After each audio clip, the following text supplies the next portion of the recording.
By very end, he means before we all sign off. Yes, he doesn't yes. mean we're going to sign off and then he's going to... No, I got that. Yeah, that did make sense. It comes before. It becomes right, yeah, before the final. I want the people who listen to know what I'm doing so they pay more attention to me because I like attention. Yeah.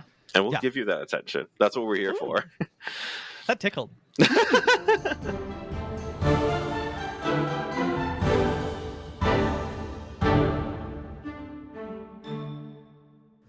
Hi, welcome to another episode of Dungeons & Degrees. My name's Adrian.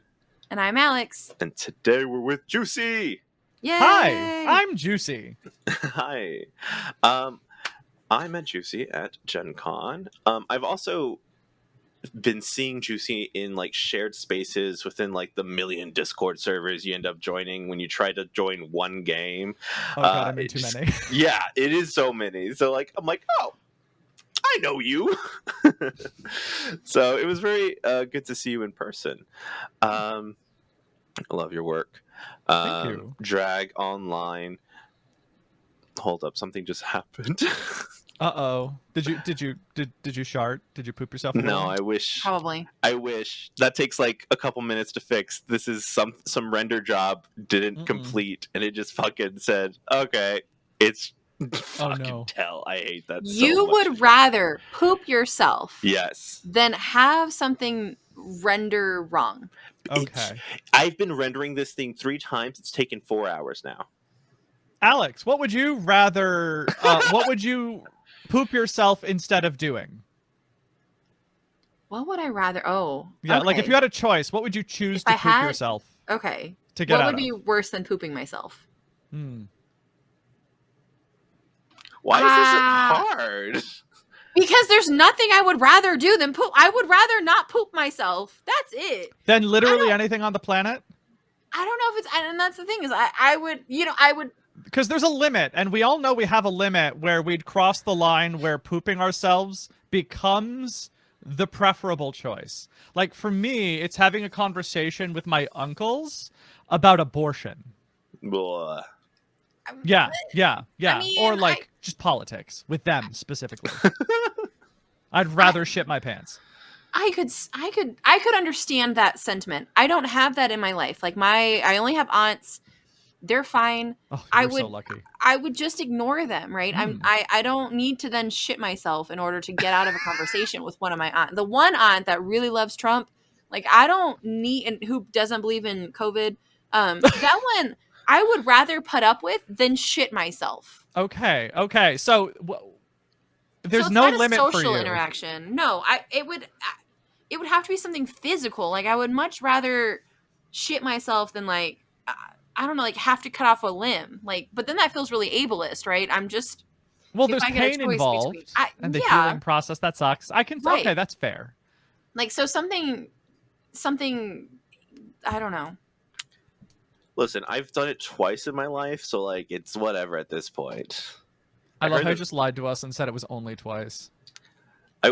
Listen, if I had more stories, I would tell you, okay? I have no shame in accidentally thinking that gas is not gas. How many times have you eaten Taco Bell? That's how many times you've shit yourself. Hey, man. Plus the other times you shit yourself. I hate the Taco Bell hate. I have no problem eating Taco Bell. Oh, it's tasty. It goes down fine. It's the coming out that's a problem. I have no problem with it coming out, and I have a hot girl tummy, right? Like anything... You have a magic colon. I don't know what it is, but I can't eat like one meal of pizza, right? So like if you order whatever pizza, I don't want to sponsor anybody, right? They're not sponsoring us. If they want to sponsor us, then I'll eat one pizza. Pizza place, that's its name. Yes, I eat a pizza place. If that's the whole meal, the next day is hot girl tummy. But like if I eat a pizza and a salad or some other food, no problem. That's science. If you eat a salad, it absorbs all the calories from the pizza or the cake. So then you've neutralized all of the bad stuff. But I've never had a problem with Taco Bell. Girl never. Math. Girl I math. love that. I'm jealous. I can't eat Taco What Bell. the fuck is Rosie doing? You know what? Your dog is precious, and we're going to just appreciate it. Look at that. Just smothering her face into the carpet. I love that. Rosalind. All right. I've known boys like that. We're in the podcast today. Come on. So we're There you go. trying. I'm messing things up too, so don't worry. I'm definitely messing things up. Anyways, yeah. Tell me about where you play in tabletop RPGs. Yes. So I love all sorts of games. My love in the TTRPG space is really indie RPGs because I'm very bored of 5e. And a lot of people love 5e, and that's fine. Good for them. I still play it, especially with my family, because that's just what they know. But I am part of a growing network, Tabletop Tailspinners, and we're focused on producing content that is diversity focused without sacrificing the quality of our content and the quality of the talent of our performers, because we believe that you can be inclusive without being tokenistic. So I am in several productions with TTN. I also am a bit of a slut, so you can find me in a bunch of other places around the internet as well, working with Roll-D5, for example, or other people who are producing games like Game Master Monday, and I like to both GM and play. Also, actually, the Queer XP as well, I do a lot of work with because they're very queer focused, and as like a drag queen in the space, that's sort of a huge part of my character as the player or performer. And they always provide a wonderful space to just get a little weird, which I love to do. Yeah, I think on the 30th we're playing a game of Workplace Hazard or something like that. Yes. With D5. Yes. Yeah, So- and I think Mika from Roll-D5 is running that, and Mika is a treasure whom I adore. Oh, we were lucky enough Please, to Stan. run into Mika and then also interview him like 2 to 3 weeks ago. Yeah. I love Just Mika a great to death. guy. He's a Yeah. great person. Yeah, no, that's awesome. I've been slowly also trying to, I guess, horn myself out to other productions as best as I can to play these games. Hear that, audience? That's a life lesson. Be a slut. Yeah. Be a slut. Be a slut. Your person is important, and you should show people who you are. Absolutely. No one else is going to show it off for you. Exactly. Alex, why are you laughing? There's no other underlying meaning to that. It's fine. Oh, there's lots of subtext. There's definitely subtext. I had picked up on all the subtext. This is the first time my autism hasn't sprung a leak this week. I got the subtext. Autism springing a leak. Oh my god, that's such a good idiom. I love that. Oh god, that's so good. Write that down. I am writing it down because it's the first time that's ever come out of my fucking mouth. So. Yeah, so we have friends and family who have autism, and we often say to each other, "Your autism is showing." But it has sprung a leak is poetic, and I love it. Thank you. You're welcome. So you play a game with your family? How is that? It's great actually. So I have me and my partner have a friend who went to school with us, and we've been playing D&D for, oh my god, almost 20 years. I want to die. But besides that, Call of the Void, our friend Sean runs D&D for us, and since the pandemic, we have been playing D&D remotely with my partner's brothers and our nephew. So our nephew right now is 14, and we've been playing now for years with him, and then my partner's brothers, one of whom is our nephew's father, and the other brother is the middle brother who has high-functioning autism. And it's just a joy to really spend time with them every Monday, and our friend Sean, who we love dearly, is an amazing GM. So he, right now, is actually taking Rise of the Rune Lords and has been converting it into a 5e adventure path and then putting his own narrative spin on it, and it's been a joy. That's What's awesome. it like having a supportive family? It's great. It's also wild because not only do I have a supportive family, but I also have amazing in-laws who like me, who I like. I don't know how I rolled the lottery there, but I did. And I would recommend it. If you can't marry up, marry kind. Hell yeah. Love to hear that. I think every time I've attempted to try to play a game with my family, it has gone only for like 1 to 2 sessions and then just fall apart. And it's just like Amazing. my nephew wants to try again, but we still haven't found the time. We said Sunday. It still hasn't happened, and I will always be the DM. So just Incredible. Yeah, we've done 4 major campaigns, including the current one, including Curse of Strahd. Was the last one we went through. love Where Curse of Sean, Strahd. who GM'd that one, plays Strahd like early 2000s Euro trash who listens to bad EDM. So he's like a Saturday morning cartoon villain who just has the cheesiest bad German accent, but is also terribly scary. Like, he balances those two things well, and that was a delight to play. Nice, keeping it light in Barovia, but still keeping the menacing in Barovia. Yeah. That's awesome. Do you want to know more about the games I play? Oh my god, yes. Just Yeah, make so that let's easy. talk about Yeah, that, look at you 'cause, doing your job. I play all sorts of games. I love different styles of gaming. My major focus and my major love is in horror gaming.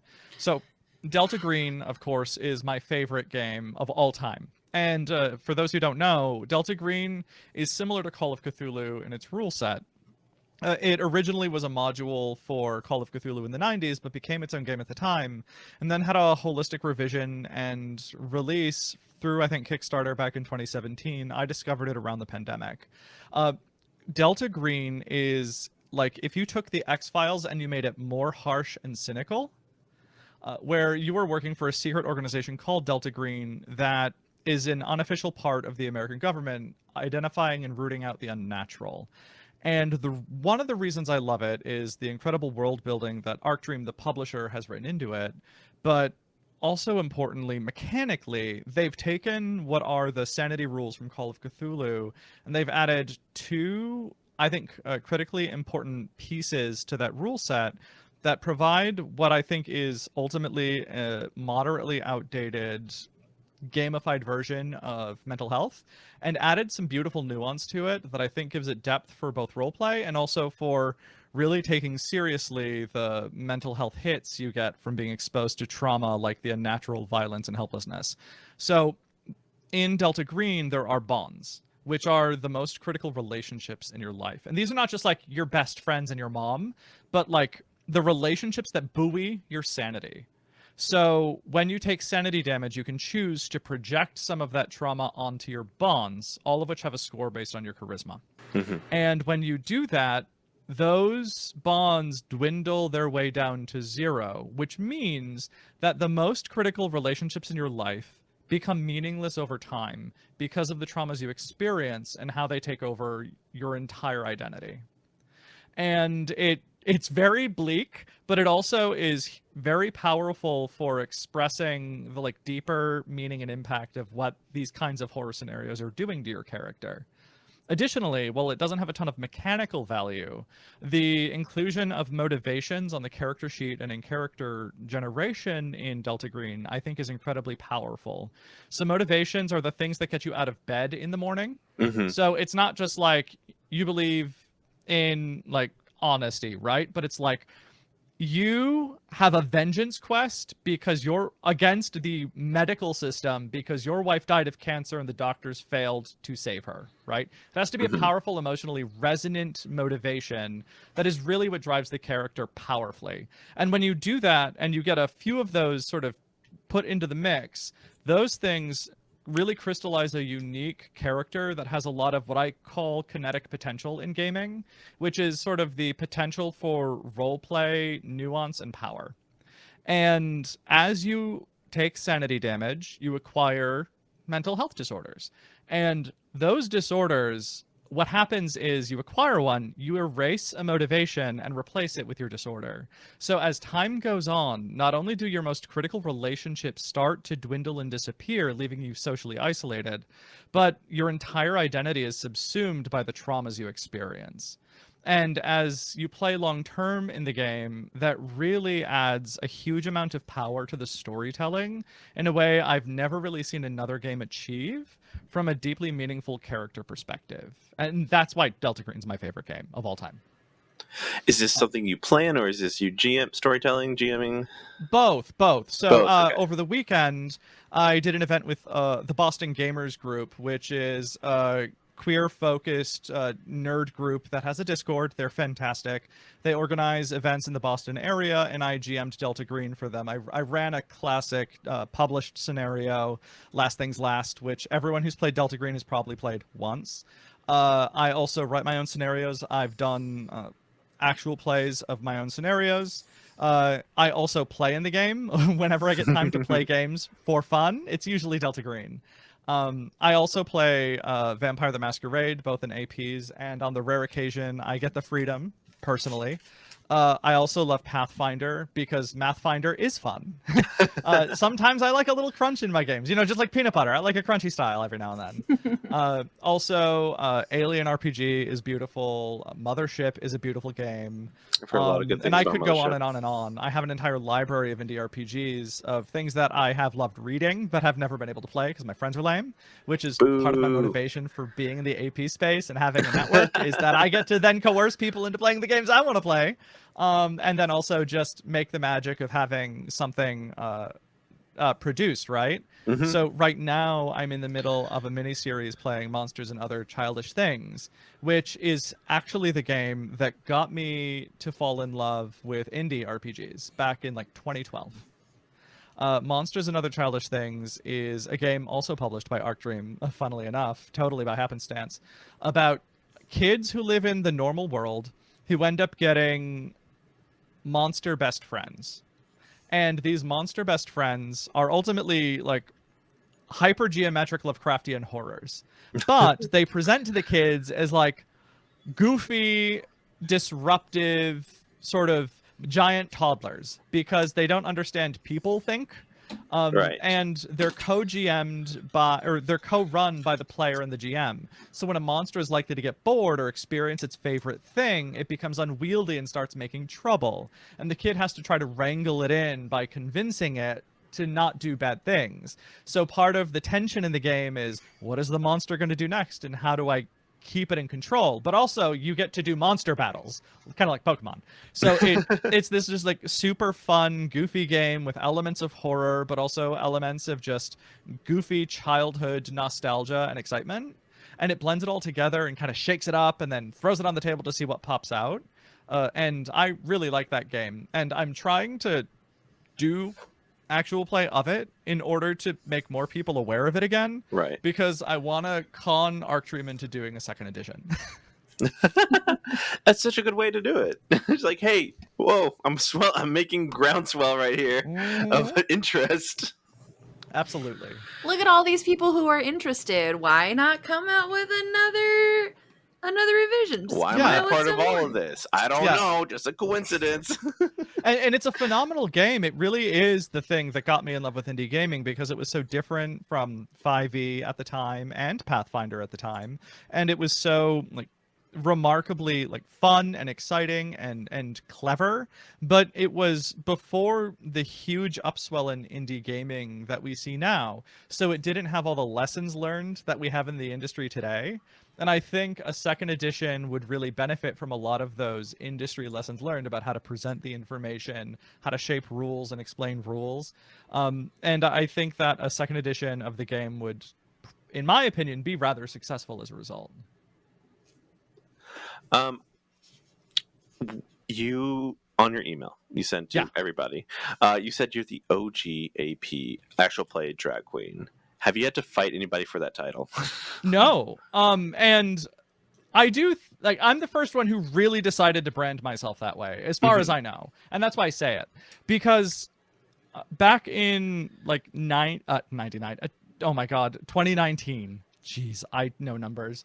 I found myself doing drag, improving my drag, but I wasn't where I wanted to be, and I recognized that the Boston drag scene didn't mesh with the aesthetic of drag that I wanted to put out there.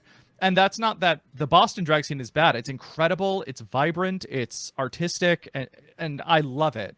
that I'm just a weirdo who doesn't quite fit in with the kind of drag the Boston scene is doing. And I didn't really see a place for me to end up performing in person as much as I would want to if I was going to invest my time. And I really loved what I was seeing in the AP space. And I was listening to and consuming actual plays for years at that point, and really wanted to find a way to bring my drag into the space. And while there was, to my knowledge, one actual play pod that had a run with drag queens, they were drag queens who just happened to also do an AP because it sounded like a cool idea. Mm-hmm. They weren't really trying to be like drag queens centered on their AP performance. Gotcha. And I really wanted to center what I do there. So I didn't really see anyone else at the time doing it, and I still haven't seen too many people. And I didn't really experience much traction for a long time. And my drag over the pandemic considerably improved. I was very lucky. I was embraced during the pandemic through remote drag bingo with Charlie Hides in like doing drag every week. And during the pandemic, I sewed or put together a different look every single week, which was insane. But that's how I learned to really sew well. That's how I really learned to be a strong drag queen and how to put a look together, how to do my makeup. And I also am just more of an acting performer than a dancer or a lip syncer. So AP really was a space I felt for me. And I started trying to find opportunities, got a little bit of traction here and there from the people who recognized that drag was cool, actually. But I didn't find myself getting many responses on like open calls for casting as much as I thought I might. Mm-hmm. And it wasn't until two things happened. First, Dungeons and Drag Queens with Dimension 20 happened, and suddenly I was a lot cooler because everyone kind of knew I was around because I had been like relatively visible on the internet, and I had been doing some AP work, and I had gotten one, I think, good casting for a little while. But then I also ended up last June making national news. And that's because Nazis tried to terrorize my story hour. And in Concord, New Hampshire. And that was a wild day and a wild week. But that ended up escalating nationally. And, for example, Rachel Maddow mentioned my drag name and showed the video I took of the Nazis banging on the window and Sieg Heiling and doing their shitty little performance of the hypermasculinity and Nazism. And I ridiculed them. And that video went on TV, and then Rachel Maddow giggled at my drag name, and I got interviewed by the Boston Globe and a bunch of other newspapers and some New England news networks. And because of that, my following really exploded compared to what it had been. Mm-hmm. And then I do think this was a factor, and I'm not bitter about it, but I'm aware of it. I lost about 100 pounds last year. And my appearance changed significantly. And all of those things, I think, came together all at once to, I think, make me more visible and more desirable as someone to put into casting. And I also found some really awesome, amazing people who saw my talent before a lot of those things kind of coalesced. Emma from Tabletop Tailspinners, Mistress Winter, who is our GM in All Our Faults, which is a Monster Hearts 2 podcast I'm in, Abby, who is also in that same podcast, and some other people really saw my talent, and I loved working with them, so we continued doing stuff together. And that, I think, was sort of what started the ball rolling, all of those things sort of coming together.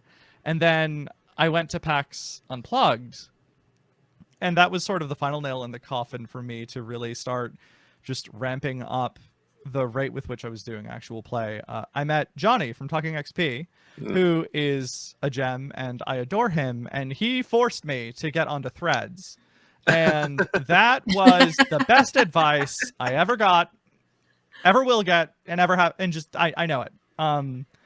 So thank you, Johnny. And thanks to all of those things, I feel like I have made a small but meaningful mark in the actual play space, and I hope it grows. Hell yeah. Love to hear that. Um, damn. That's a lot to go on, and then just a one after the other and just wrap Yeah, so what do you up. want to talk about first? The Nazis or Friends? Friends, definitely, because Yeah, let's talk about the Friends. fucking Nazis have had too much fucking space. Yeah, and I will say just one last thing about Yeah, those go jerks, ahead. because there are two details that are delicious.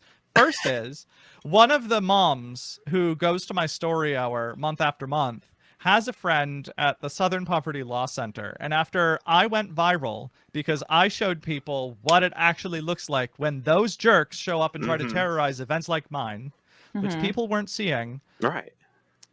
the Nazis stopped doing it as much, and now they're not doing it. So I like to think that I have at least a little credit because I was lucky enough to capture the right kind of moment where I showed like normal people, like moms in the suburbs of Ohio, what it looks like when these jerks show up and try to terrorize children, Right. right? And because I think that wasn't part of the narrative. It was, the discussion about whether or not like gays were groomers. The second I went viral, that conversation stopped in the media. And I hope I had part in that. The other thing is that Massachusetts and New Hampshire filed charges against some of those jerks because they were able to identify them, thanks in part to my video. So that was awesome last October. Yes. Love to hear that. That's a good part. That's a good part to hear. That's a good part to hear. Yeah, that's the upswing on the story. Yeah. I wanted to ask you about your look. Do you draw any inspiration from other drag queens, or because you're in this, you feel like you're more actor, performer? Is it something totally different? Like, I think I have my own uniqueness, but there's certainly inspirations I draw on, and I think they're very clear. I, of course, had always been a fan of Drag Race, especially the earlier seasons.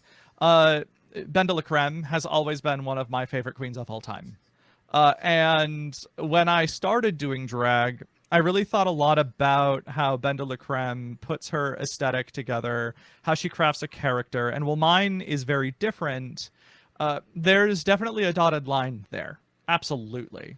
I also, because I too am Massachusetts trash, love Katya Zamolodchikova, right? And that kind of irreverence is something that I have always loved, but that really comes from the fact that my first experience ever seeing a drag queen was thanks to my mom when she showed me Hairspray when I was like 9. And she was like, "Sweetie, enter legal name here.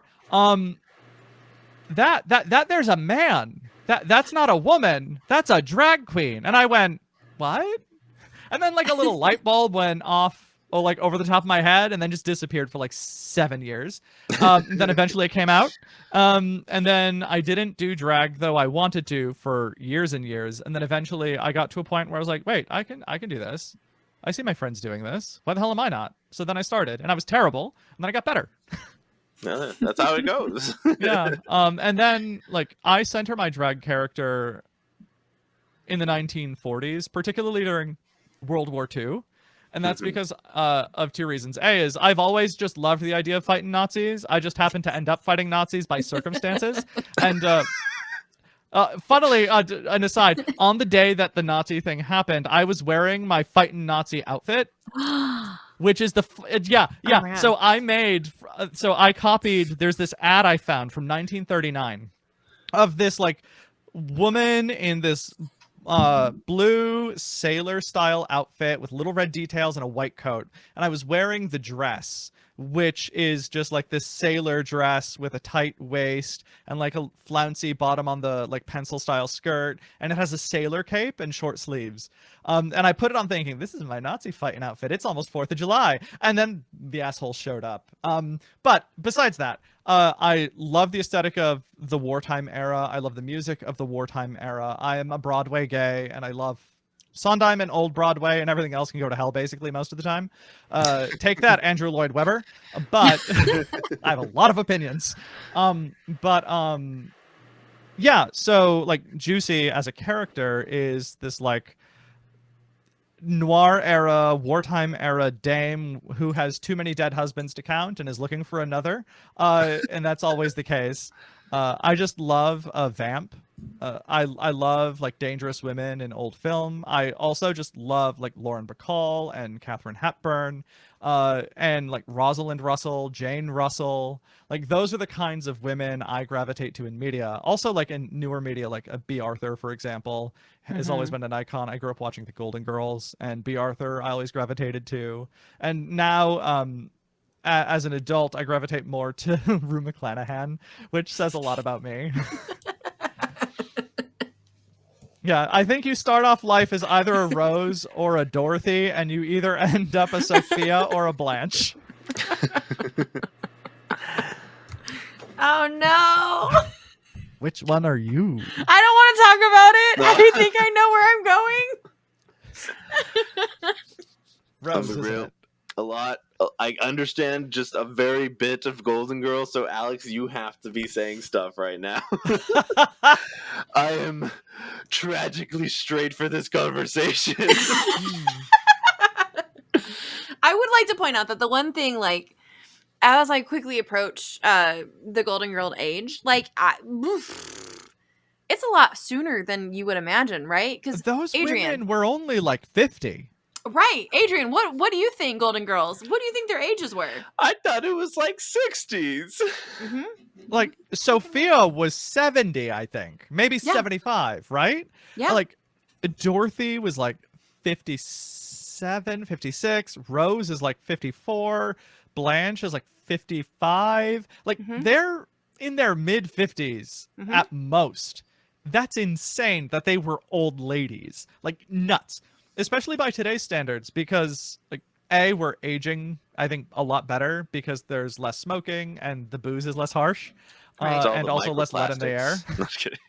Those microplastics are doing us beautiful things, and I'm happy for it. Give them to me. Yes, Daddy. Yeah, it's wild that people thought they were over the hill. Like, insane to me. Yeah. I would love to be retired in my 50s. Are you kidding? Oh my God, it'd be so... Well, like, of course I'd be banging all the dudes. Like, of course. Well, like Blanche and Rose were of a generation where they didn't really work. Like, their husbands worked, they were home, and then they had to work after their husbands died. And Dorothy always worked, to my knowledge, in the show. And then they actually all were working in the show. That's the thing, is they weren't retired. Give it to me. Except Sophia. She was retired. And angry, and I love it. Listen, my hot take, my literal hot take. Yes. Take away my right to vote if I don't have to work. How about you have the right to vote and you don't have to work? Let's work on that one. I mean, sure, but that's not a hot take. That is just a take. I guess that is fairly spicy. Right. The spiciness comes from, listen, I'd be willing. I know. Come at me. I don't know that I could go there. I think it's like the But your right was never threatened. Well, not that one. That's fair. I could have a beard. That's true. Yeah. Man, I just because I know your zombie take, that's why I get it. Which is just like, I'd rather die. And I'm like, I want to fight. I want to fucking do something. No, take me out, dude. The zombies, I'm not doing shit. If zombies happened, what would you do, Juicy? I would do what I can to run away into the wilderness and just become a mountain recluse. A fighter. A fighter in one way, in a different way. A coward is what I want to be. I want to be maximum coward with maximum weapons and just a rock wall. And then just try to live quietly and peacefully, right? Until the end comes, and it comes. Yeah. No matter what. Yeah. But like, do what you can to live as calmly and gracefully as you can in the like zombie holocaust that is the end of the world. Right. Yeah. I could agree with that. However, my anxiety would not allow me to sleep at night with the sounds, with the like, is it now? Are the zombies coming now? Under those conditions, the anxiety is adaptive. I already have it. I don't need adaptive. I don't need it to change. No, the anxiety doesn't change. The world does, and suddenly you function. Because the anxiety is what makes sense. Because I should be anxious. Yes, exactly. Yeah. I got stuck in fight or flight today, and it was fight. And I was like, in my classroom, it should not be fight. Right now, not fight. Were you fighting the kids? I was Did you like, beat a child up? I didn't beat any children. Obviously, I'm not on the news. I'm on the podcast. It didn't, but I was like, listen, gal, I'm gonna have to sit down in my own like calm corner. I pulled my beanbag out. They know that that's the calm corner. And I was like, y'all are going to have to take care of yourselves because right now I'm trying to fight one of y'all. What age group is this? It sounds like 13, 14. Oh, no. Oh, younger. Okay, what grade? So the grade that came in when it was the worst was first grade. Oh, no. Okay, so is this like an underprivileged population where these kids don't get the like parenting they need because their parents are too busy? I mean, yes. So I do work in an area where it is 100% underserved. Yeah, that is tough. So, but I do have these real conversations with them. So that's part of the learning process that like, hey, I'm talking about how I'm struggling with these feelings. Here's what I'm doing to stay viable in the situation. But I do need your help a little bit to help navigate my feelings. And like, yeah, hey, I'm gonna really talk right now in how I'm feeling. I'm mad for no reason, and I know I'm mad for no reason. And if I am sharp with you, here's why I'm sharp. Not that that is a justification of my sharpness, but it is something that like I need you to help me. The context helps them understand how to interact with it. That's important. I actually, for a time in my life, a long time ago, was an educator as well. I'm so sorry. Yeah, I understand. No, I loved it, but I wanted money. I mean, that's fair. I work in a district that is very does not have issues a little bit. It's annoying, but it's also, like 85% underserved. Yeah. So like the money, it doesn't matter. You can look it up. I'm in Dallas ISD. Like you guys can figure it out. But I just moved up to $70,000 and it's my third year in the district. Fourth year okay. In the That's district, not the right? worst. Yeah. So talking about the pay scale in my district, not as much of an issue. Where I talked to a friend of mine who worked in a district next to us. She's been teaching since she graduated college, right? And just now hit that $70,000 mark, right? So you have all of those years of service, and yeah, that fight for teacher pay makes sense.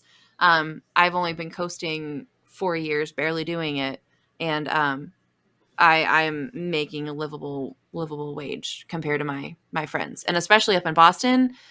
But in Texas, we don't have unions, right? So up there, at least there's a little protection of people fighting for you that aren't just you.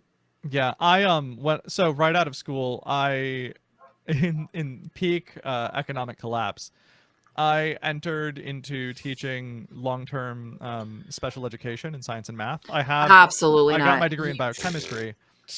And actually, almost no one knows this about me, so this is like new stuff to share. But I think it's important sometimes to share this stuff. I got a degree in biochemistry, and because of the economic collapse, I ended up, after spending a year working in special education, not being able to get the student loans for the graduate credits I needed to then enter grad school. Long story short, all of my student loans defaulted, and that's why. And whatever reason. So then I had to enter the industry instead of pursuing further education. Originally, the plan was to actually do work getting master's level credit with the French government and their version of the USDA doing research. And then instead pivoted to doing one of the worst jobs of my life, doing like high throughput drug screening, just pipetting into 96 well plates for 10 hours a day all week. I did that for 2 years. And then when I was about ready to lose my mind, moved on. But yeah. But the year I did spend teaching, I loved it. I had actually worked with kids with disabilities as like a one-on-one peer throughout all of high school. And then throughout all of college, whenever I had breaks and I went home, I'd act as a sub, as a paraprofessional or like a stand-in teacher. And that year I had teaching, I really did enjoy, because I love working with that specific population, severe disabilities, because I just love the communication challenges. Mm-hmm. But yeah, it wasn't right for me in the long term, given like what I had like broken my brain over to study. So I left. And that's totally fair and valid. Like our school is different in that it's high needs. So at home there's high Mhm. needs. At school there's high needs. This is the first time a lot of our students are entering any sort of general population. That sounds, maybe we don't say general population like Yeah. that, but Well, no, it's general population is a fine term. It's when you bring in the word normal, which is a lie mhm. anyways. Yeah. That's the problem. Like general Yeah. population is just the broader inclusive space, Right. right? Like Right. anyone can be there. Yeah. Mhm. Well, and a lot of them, this is the first time they're in school, right? They're in Hmm. any sort of setting that's outside of home, and you combine Yeah, that because they're so young. with you combine that with a high need at home of like, what, how do I help the student succeed? How do I Hmm. help this? And then you put them in a classroom, and then you fill up that classroom with a whole bunch of other kids who also have all very different needs, and then you don't give them their proper TAs or paraprofessionals Yeah, and or I'm sure resources. socialization is very irregular as well, so they don't Right. always have the social skills necessary to navigate it. Right, which is the story of everybody at this Yeah. point, Oh yeah. especially, kids through COVID. Oh yeah. Right. Everyone like ages 4 through 95 have problems with socialization. That's true. Hmm. As a I've been person to a who worked con. in social work, yeah, some of those older folks don't know how to do it properly. Hmm. Just rude to my face. I'm like, cool. Yep. Let's. Yep. We're trying to talk about medicine right It's now. like yes, I am a drag queen. Please don't touch me. uh, gosh. No, I think. How do I wrap this? Not wrap this. How do I get this? Well, what else do you have questions about, right? So, like, I'm at a weird intersection between drag and the AP space. Right. I'm a weirdo, right? Because I brought drag in when I wasn't invited. I continue to do it whenever I can, Mm-hmm. and I'm kind of just like brute forcing my way into this space as a drag queen, loving every bit of it. And I'm having a blast doing it. But I also think that it has been interesting. I did mention it earlier how Mm-hmm.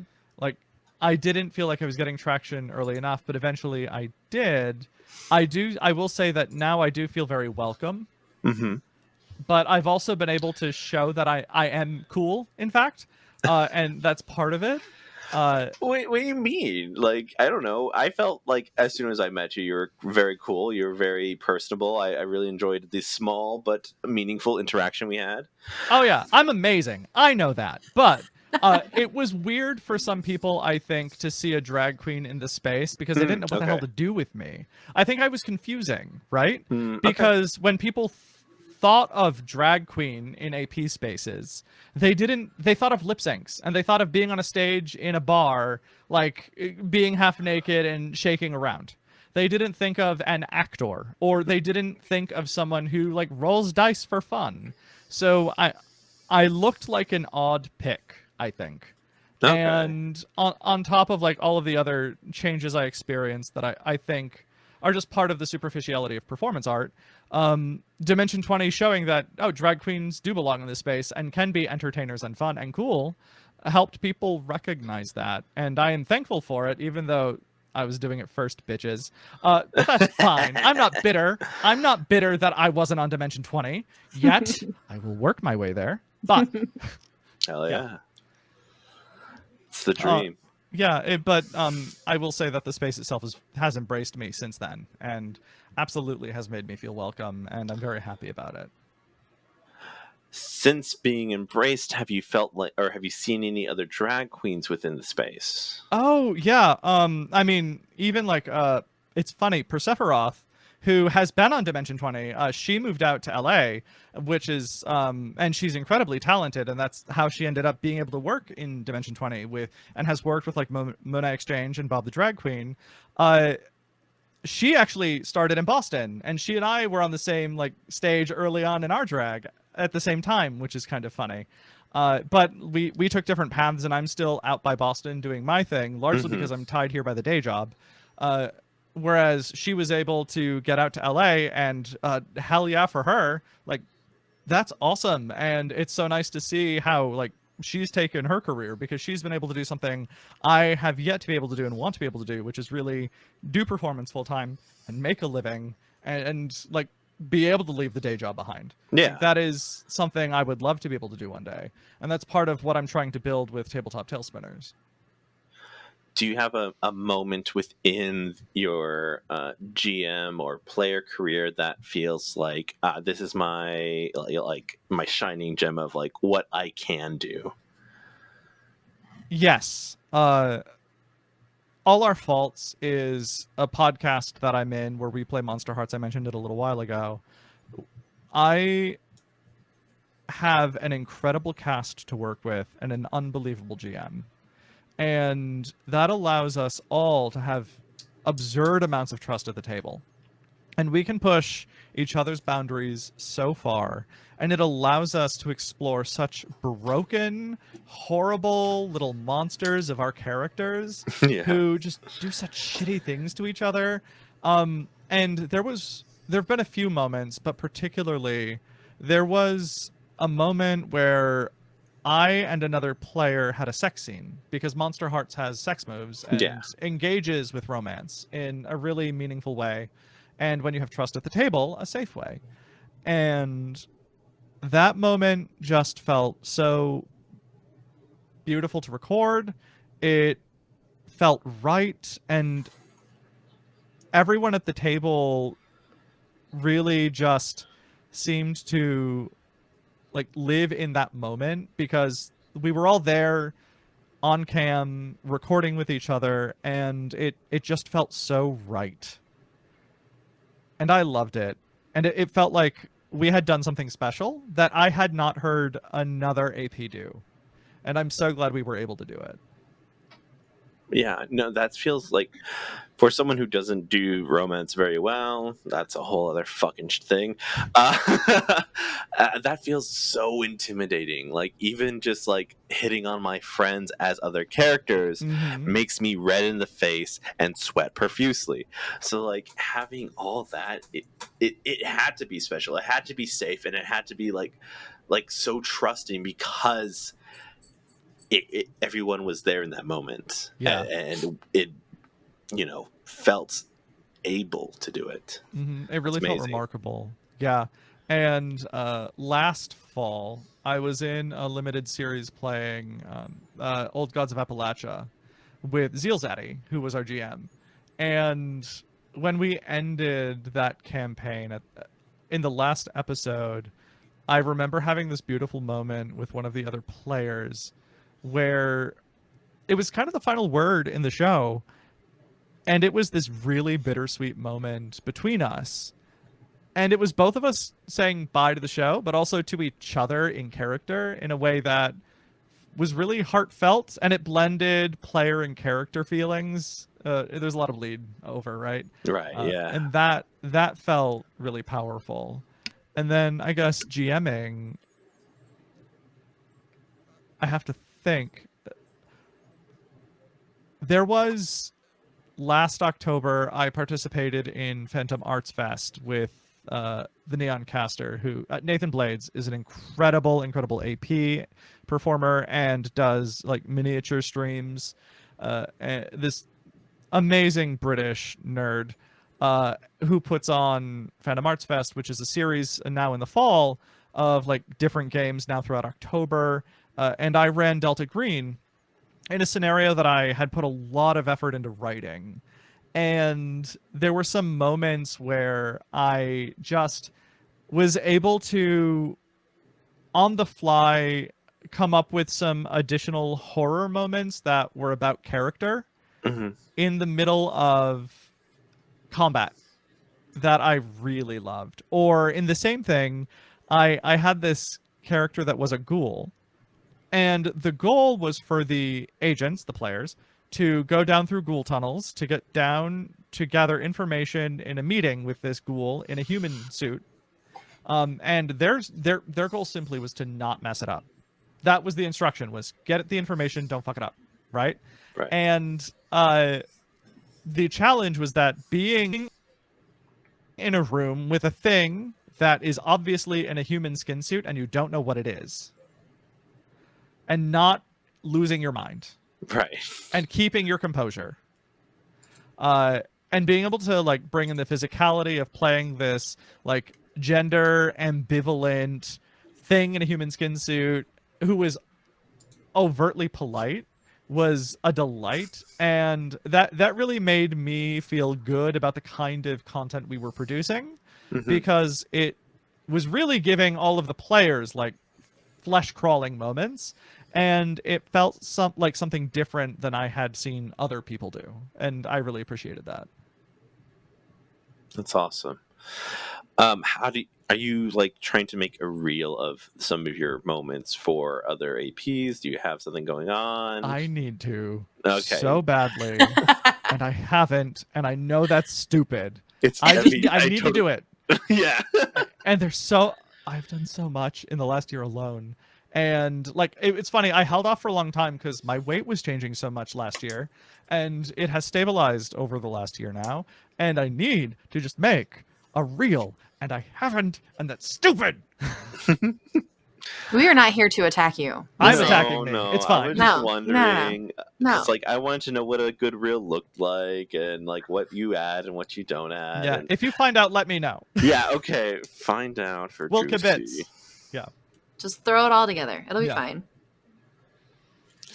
Because I've had, I don't know what to like. People have asked once for a reel, and I've like, I'll get it to you. Never got to the. I've thought about it. Oh, I need to do that. Oh, I need to do that over like the past year, and I'm like, I gotta keep doing other things. I gotta edit the podcast. I gotta do this. I gotta go to work. I gotta just. That's one thing too, is like I have been facing over the summer like incredible burnout and literal physical exhaustion. Like before we started recording, I was talking about how I ended up being sick for a month after Gen Con and Necronomicon, and that in part is because I started a new job in June and I did not slow down on the actual play performances and recordings. And I'm also helping manage a network with Emma. And I'm also doing all sorts of other stuff in my personal life. And I literally was just constantly churning and barely sleeping for months. And then it got to August, and I broke down, and I got what I think was COVID. And then I got that viral conjunctivitis. And I have just been laid waste and lost my entire summer as a result. And part of why I don't have a reel is because I literally cannot take the time to learn how to edit one. But I need to, and I have very proactively now not like pursued so many open calls. I'm being very selective about what I'm going to participate in now, so that way I have this space for my own mental health, which is really important, and I haven't actually talked about this very much online, but also so I can take care of the other stuff I need to do to grow my platform and put myself out there in a more value-add way. Well, I appreciate you taking the time to talk with us. Absolutely. You said you don't talk much about, is it like the mental health? Is that what you were saying, that you don't talk much about? Yeah, I haven't spoken much about how burnout has really hit me. I just simply have been more quiet online for a while over the summer. And like I've acknowledged that I got sick for a while, but ultimately, and I see everyone around me in the AP space struggling with this. So my voice wasn't necessarily needed in the cacophony, is that I think we all are doing so much labor for free so frequently. And there's this constant race to always be visible, always be on, always put ourselves out there, always be producing something, always be productive. And it's this toxic productivity that is a huge part of this culture and a huge part of American culture that is something that I personally have a problem falling prey to, because that's also part of like my day job work ethic that has always been part of what I do. And it comes from sort of the kind of day job work I do, and I don't talk about that in this space because I keep that separated with a crowbar just for, you know, my heteronormative cosplay during the day job stuff, and keeping that out of like corporate information. But what I do requires me to always be on during the day, and I really struggle balancing all the other stuff when all that other stuff is so important to me. And when I know that in order for me to grow my platform and also keep doing cool stuff like making content and being in actual plays and being able to produce stuff and grow a network, I have to be on so constantly. And I struggle choosing what's value add because it's so hard to discern what's going to be the most strategically beneficial thing to do the next time. Right. Because there have been so many opportunities that were totally unpredictably positive for me to find more opportunities that were also unpredictably positive, and it's maddening, and I'm trying to find a way to navigate that more intelligently, strategically, and healthily. That is maddening. Just like what yeses and nos are going to be beneficial when you've seen so many yeses that you had no idea about just go very well. Right? And then it's no's, like the FOMO box is so terrible. or the big mystery box. Like, which one is it? Yeah.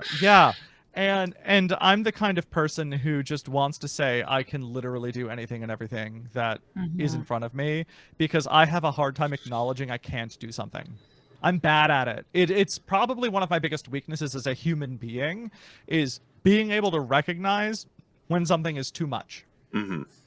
It's a personality flaw in like social interactions. It's a flaw when it comes to managing my own life and schedule and balancing everything I do, and I just pile it on constantly, and that's a thing I'm trying to figure out how to do better, because if I don't, I'm gonna just go bonkers, and I know it.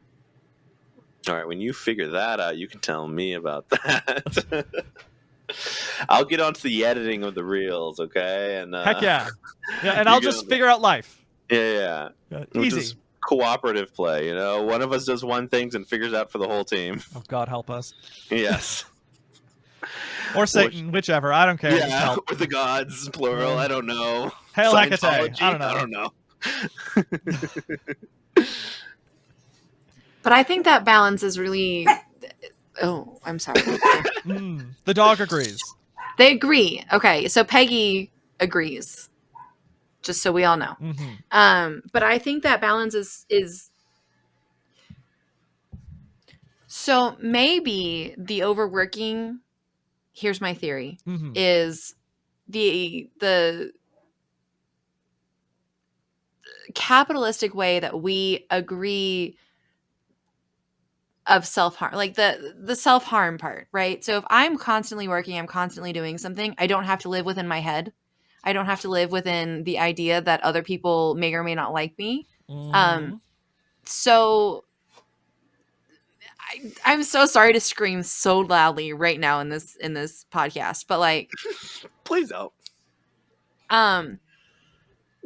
What you're supposed to be doing is what you're supposed to be doing, right? So like any choice and decision that you make is the correct choice, and that assumption, I think, at least for me, helps me move forward in whatever projects, like all projects, whether or not I wash my floors at the end of the day, like that is it will, I have enough energy and it's great, or I don't and I do it tomorrow, and it's still not that big of a choice, because I know for me that a lot of my choices, that brain power ends up fucking me over more than anything else that I could actually do, right? I'm stressed about the chores I have to do in order to like maintain this human thing. But I'm so stressed out about those choices that it doesn't even matter at the end of the day, because I'm stressed out and my cortisol is high because of the 20 million choices I make every day. Yeah. I mean, that's critical too. For me, it's that I just yes to everything, and then suddenly I can't yes because there's absolutely no space to even breathe anymore. It's not that I'm freaking out about the choices for me. It's that I find myself over time becoming overwhelmed with the inability to decompress or to like sublimate the mounting demand. The finding the actual time within the week. And also finding time for yourself just to just decompress of everything that's been happening. Yeah, just for or a like little bit. the real human persons in my life. Yeah. They need so much work and attention.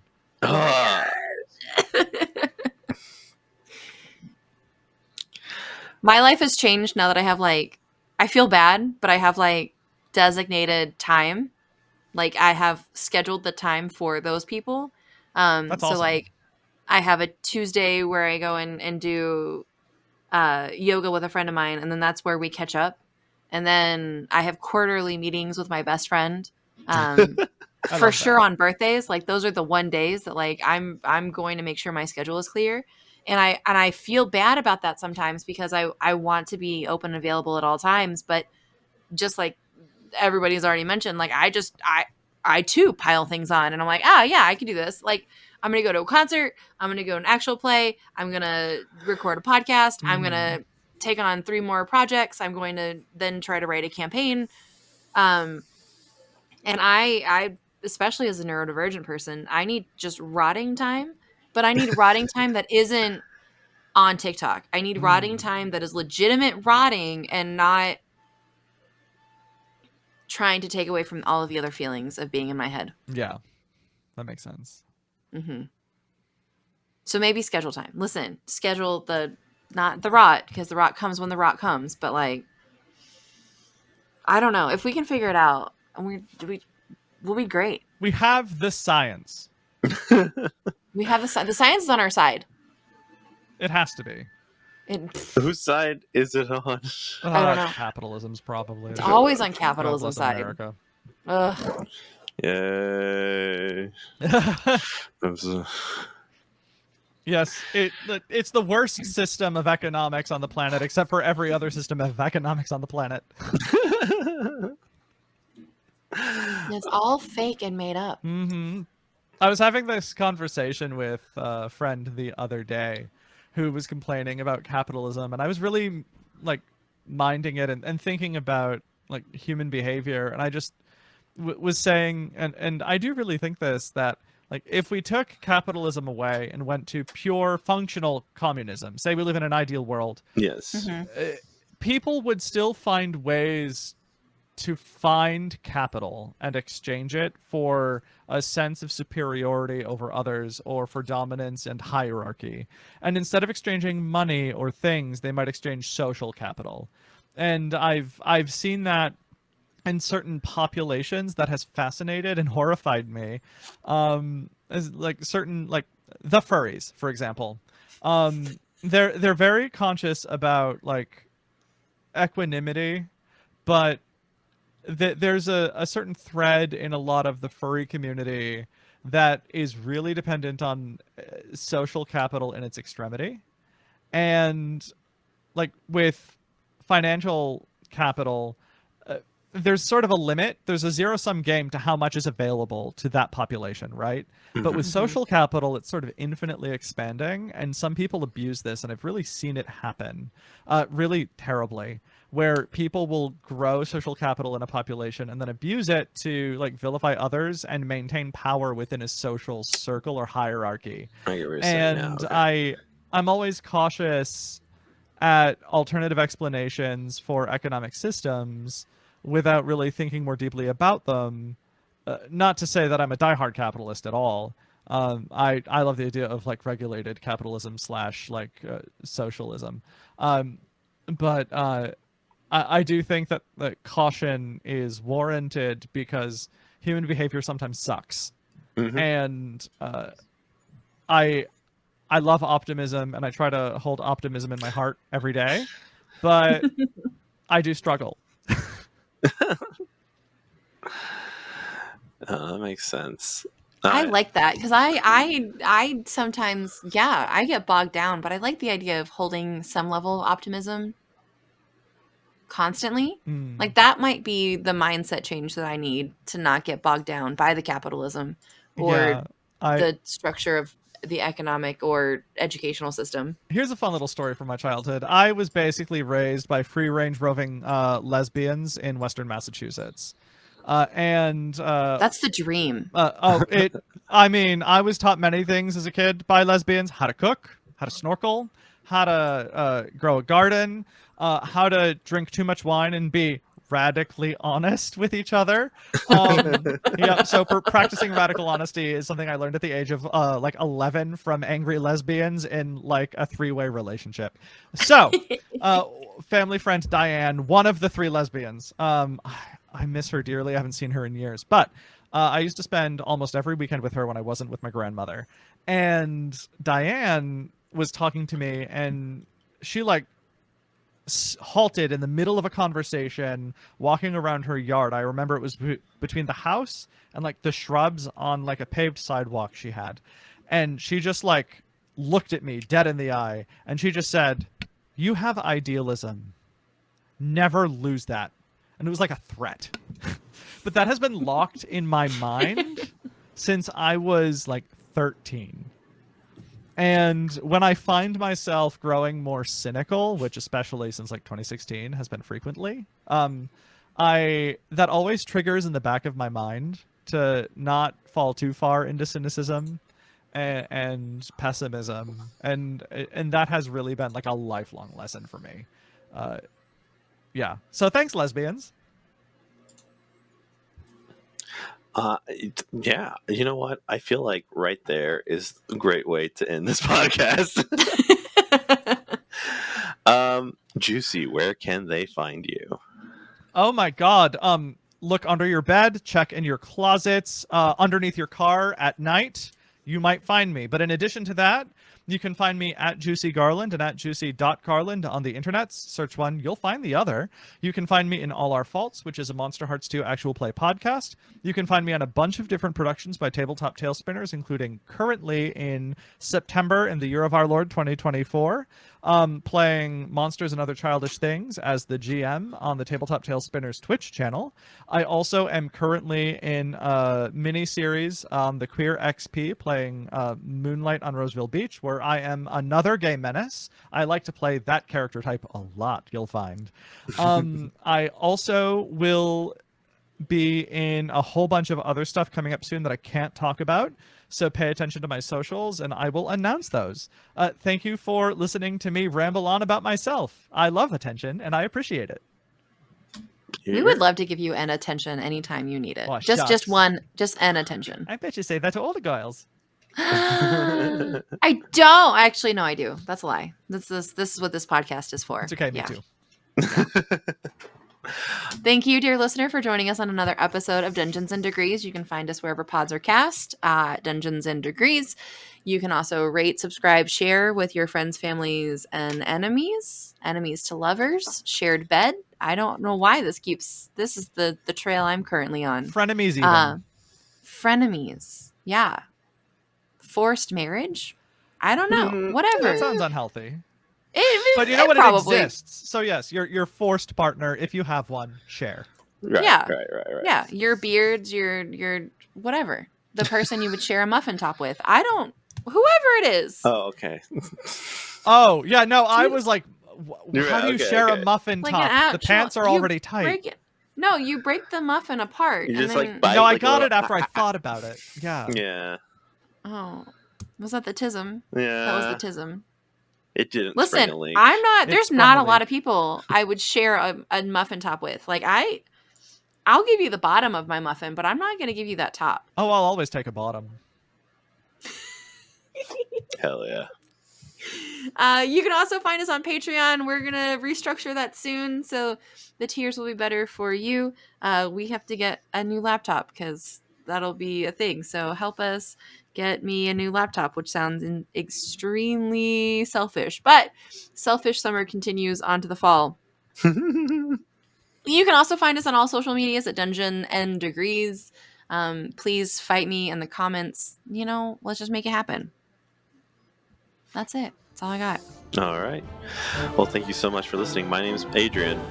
My name's Alex. And I'm Juicy. Go have some fun. Oh.